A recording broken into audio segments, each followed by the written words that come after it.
Sábado, semana 17 del tiempo ordinario, año impar. Matan al profeta porque dice la verdad y molesta. Mateo 14, del 1 al 12. Herodes mandó decapitar a Juan.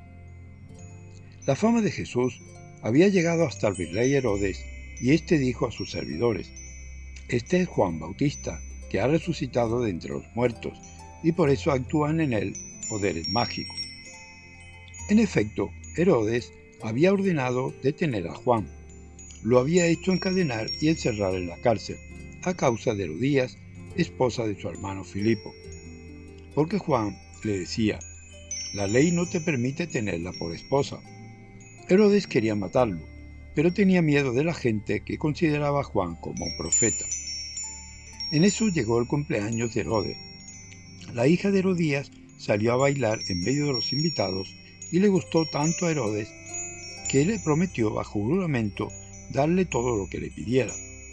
La joven, siguiendo el consejo de su madre, le dijo: «Dame aquí en una bandeja la cabeza de Juan Bautista». El rey se sintió muy molesto porque se había comprometido bajo juramento en presencia de los invitados.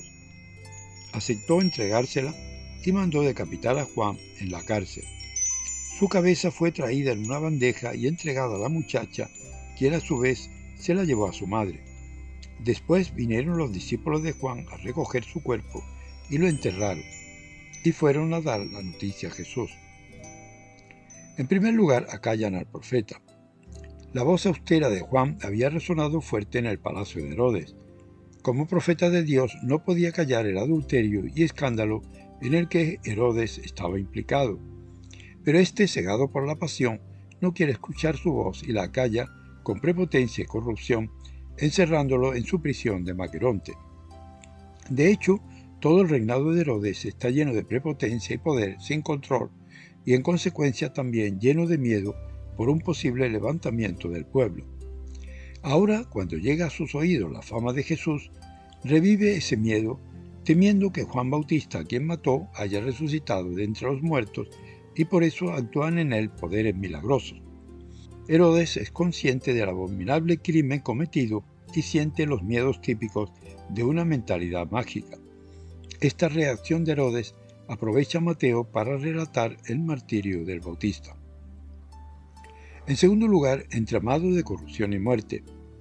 La muerte brutal de Juan Bautista está marcada por un entramado de signos de muerte. Se entrelazan el odio y la prepotencia, la pasión y la venganza, el miedo y la complacencia. La vida de un ser humano es tramada y negociada en la fiesta de un sistema corrupto.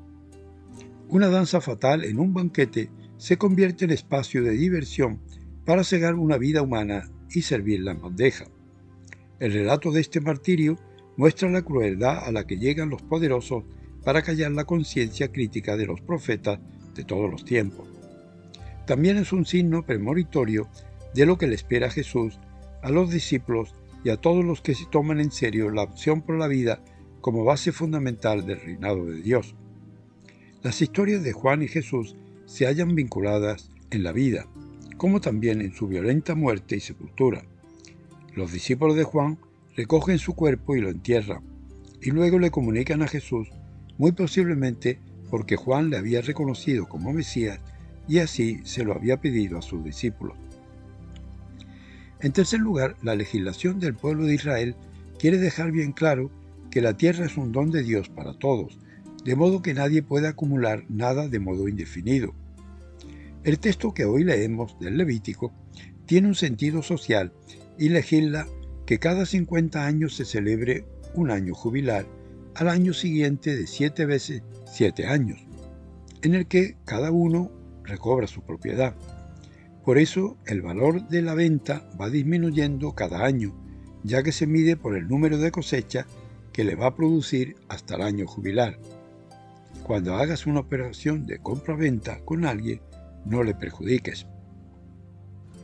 El Evangelio de hoy relata cómo la fama de Jesús recuerda a Herodes la figura de Juan Bautista, a quien vilmente había asesinado, y lo había hecho en un entramado de signos de muerte, de odio y prepotencia, pasión y venganza, miedo y complacencia. es un anticipo de lo que sucederá a Jesús de Nazaret, finalmente crucificado como un malhechor, de la persecución y tribulaciones de los profetas de todos los tiempos, todos ellos perseguidos por su fidelidad a la voz de Dios y su defensa de los valores de fraternidad y justicia del reino de Dios. El testimonio de estos grandes profetas, si bien puede suscitar miedo o provocar huida, ha sido una gran fuerza para tantísimos mártires en el mundo entero que han dado su vida por la causa de Jesús y su Evangelio. Ojalá el testimonio de unos y otros suscite en nosotros nuevos bríos para asumir con entusiasmo su causa. También hoy, entre las personas que detentan el poder en el mundo, pueden negociarse vidas o vigilarse los destinos de sus habitantes pensando en el lucro propio u otros intereses mezquinos a favor de determinados grupos de personas o instituciones. Son situaciones que no pueden dejar de denunciarse, sea donde sea que esto ocurra. No permitamos que se negocie la vida ni la dignidad de la persona humana en ninguna circunstancia. Al igual que Herodes, muchos dirigentes en el mundo pueden confundir hoy a Jesús con un Dios hecho a su medida de su conveniencia y querer usarlo para sus intereses mezquinos. No permitamos que se use la religión para intereses privados de quienes detentan determinados poderes. Que el Señor nos conceda la sabiduría y el coraje necesarios para proclamar y vivir siempre la buena noticia del Evangelio.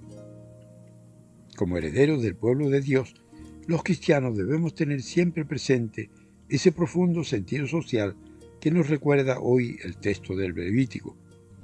Reconozcamos agradecidos los dones que Dios nos regala para el bien de toda la humanidad. El Señor tenga piedad y nos bendiga. Les saluda y bendice en el nombre del Padre, del Hijo y del Espíritu Santo, y Mariano.